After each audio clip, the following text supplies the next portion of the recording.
கர்த்தருக்கு ஸ்தோத்திரம். பாருங்க, ஒரு முறை எசேக்கியேல் ராஜா அவர் கண்ணீரோடு அழுததை கர்த்தர் பார்த்தார். ஆமென், அல்லேலூயா. உடனே ஏசாயா தீர்க்கதரிசி மூலமாக அவர் பேசினார். உன் விண்ணப்பத்தை கேட்டேன், உன் கண்ணீரை கண்டேன், இதோ நான் உன்னை குணமாக்குவேன் என்று கர்த்தர் சொன்னார்.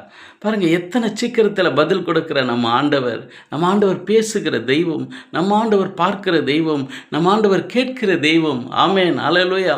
உடனே கிரியை செய்கிற ஒரு தேவனை தான் நாம் ஏற்றுக்கொண்டு இருக்கிறோம். நம்முடைய வாழ்க்கையில் எத்தனையோ முறை நம்ம கண்ணீர் விட்டு அழுதுருப்போம்.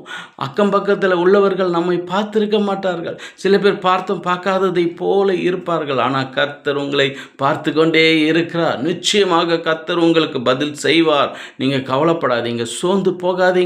உங்கள் கண்ணீரை காண்கிற தேவன் உங்களோடு கூட இருக்கிறார். அவர் உங்களுக்கு பதில் செய்வார். வேதத்தில் நாம் அநேக வார்த்தைகளை நாம் பார்க்கிறோம். தாவீது ராஜா இப்படியா சொல்லுகிறார், கர்த்தரின் கண்ணீரை துருதியில வார்த்து வைத்திருக்கிறார் என்று சொல்லுகிறார். ஆமென், அல்லேலூயா. ஆண்டவர் உங்கள் கண்ணீரை பார்த்திருக்கிறார். நிச்சயம் உங்களுக்கு அற்புதம் செய்வார். God bless you.